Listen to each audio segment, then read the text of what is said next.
Introduction into Business English by Uncle Sam's American English. For this and more online courses, visit us online at unclesamsamericanenglish.com. Well, I want to take a moment to welcome you to this online course, Business English. This is not going to be done with the British accent. This will obviously be done with the American accent because American dialect is 100% better. So why don't we go ahead and begin?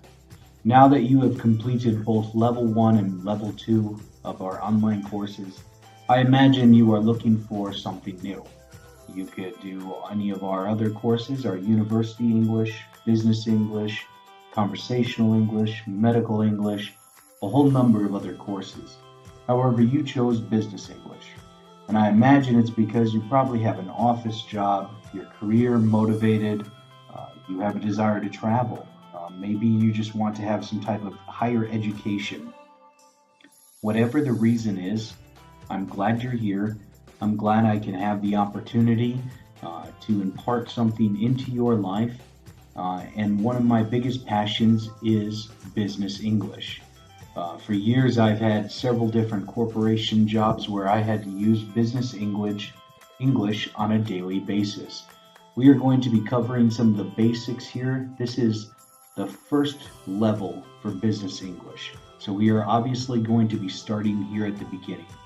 If you have any difficulty at all understanding the words that I am saying to you right now, I encourage you to stop.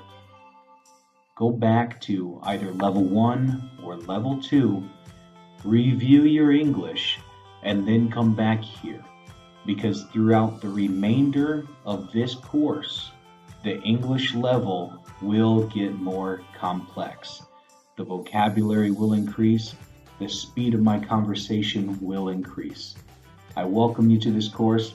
I'm excited to have you. So together, let's begin by learning some vocabulary. Mind your own business. Mind your own business. I wonder if anyone has ever heard that in the workplace before. It's actually very common. It is not a very nice thing to say, but with American English, most of us Americans, we are not the nicest people. We are very direct. And if somebody is telling you to mind your own business, it means that you are invading their own personal space. The definition that we have for you today, a common English saying which asks for respect of other people's privacy. It can mean that a person should stop meddling in what does not concern that person, etc. Its initialism is MYOB. Now there are some even more disrespectful ways to say this, but they are not professional and they do not belong in the workplace. If you're going to tell somebody to stay out of your business, the best way to do it is to say, mind your own business, please. Bad business. Bad business is another common phrase that we will be learning here in this course. Bad business could mean a lot of things. The definition that we have put for you, a morally questionable activity or poor business conduct. If you're involved with bad business, you will not be in business long. That is a guarantee. Dirty business. Now, when people think dirty business, usually they think drug dealers, they think prostitution, they think illegal gambling, they think the trafficking of illegal weapons or of people, human trafficking. But dirty business can mean a lot of things. It is simply the practice of unethical methods. Anything that goes against the morals of the society or of the company itself is considered dirty business.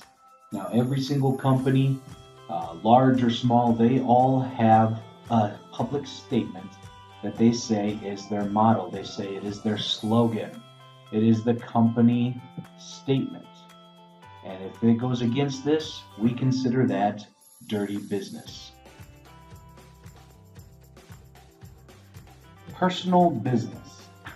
Personal business. Well, the best way to describe this is if you remember one of our first slides where I said mind your own business.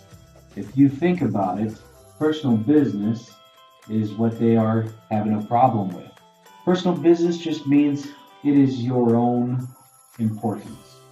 The definition we give for you, matters of personal concern. So, for example, if I'm having a problem with a friend, a family member, or my wife, that has nothing to do with my company. It needs to stay separate. People who are getting involved in that situation that I may or may not be having with my family are not minding their own business. They are getting involved with my own personal business. And for any company, that is completely unacceptable in the workplace. Business hours. Business hours is very self-explanatory. It's very easy to remember. The definition that we give you is it's another term for office hours. So for example, McDonald's, if they are open 24 hours a day, their business hours are 24 hours a day. If you are going to a different type of company, such as an office supply company, if they are only open from 8 o'clock in the morning until 7 o'clock at night, their business hours are 8 o'clock in the morning until 7 o'clock at night. Monkey or funny business. Now, let me first tell you that this phrase is very old. To say monkey business can many times be considered a very racist thing, especially if you come from the United States like I do. The term monkey is usually referred in a negative connotation towards African American people, and for this reason, we do not say monkey business. That is the origins of this phrase. It is completely unacceptable in the business world.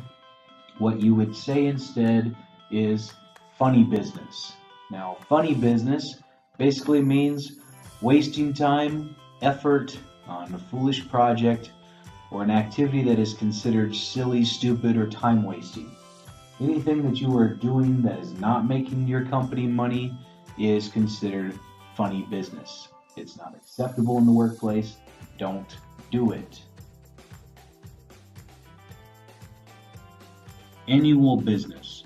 Annual business is a term that basically talks about all of the transactions or all of the money that a company received during that year.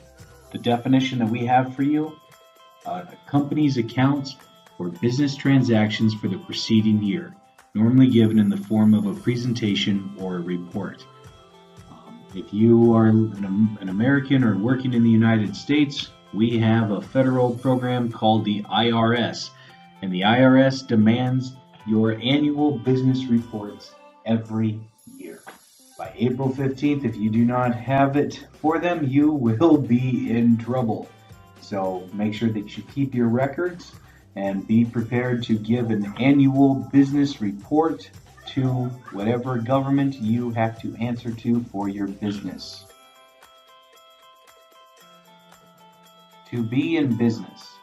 Well, to be in business is going to be another easy one. The definition we have for you, a company is making business transactions and is open for business. The bottom line is, if your company is alive, if your company is making money, if you're selling things, you are in business. It is a good thing, definitely not a bad thing. The exact opposite of being in business is to be out of business. A company is not making money, no business transactions, and you are definitely not open for business.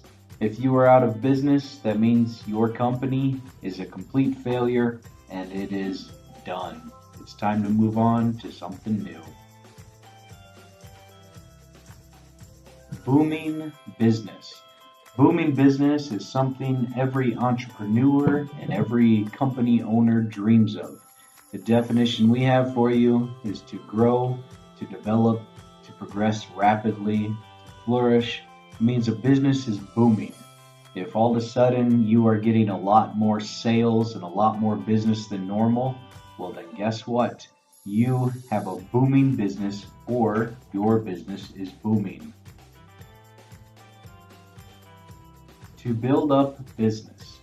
The definition we have for you about building up a business means to develop or increase in stages or by degrees, normally starting from nothing and creating something using a plan or process.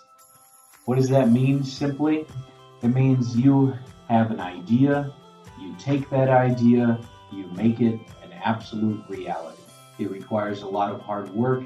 It requires having a plan and executing that plan on the different times and stages that you have set to your mind that you were going to do.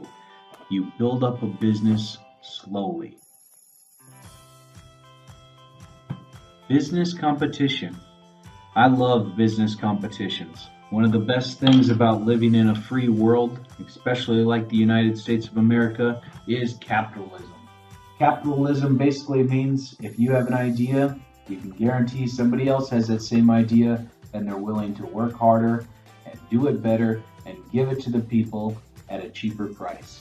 You need to decide what you're going to do to make your business different and better than all of the other competitions.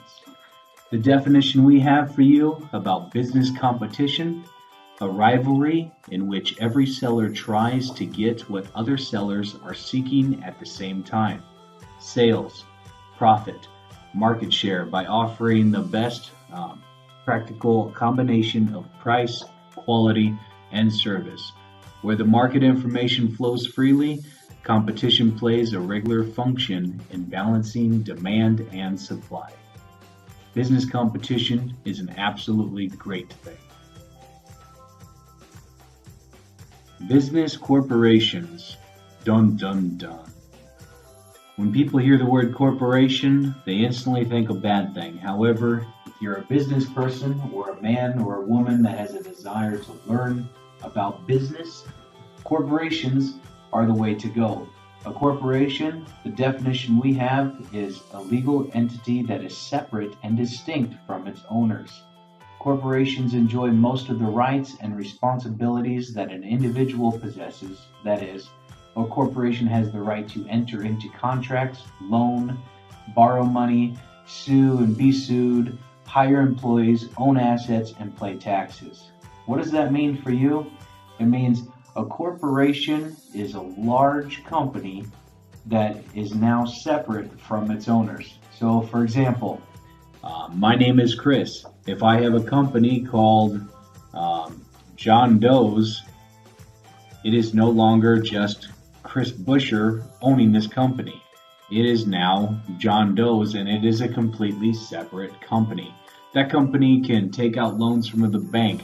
It can make different business transactions. It can sign its own name, and it basically acts as a same individual. Okay, now that was the different vocabulary words that we will be using for this particular lesson. Starting in the next lesson, we will go more in depth on those vocabulary words and have some different exercises for you. I hope that you enjoyed lesson number 1. I look forward to seeing you in lesson number 2 here on UncleSam'sAmericanEnglish.com.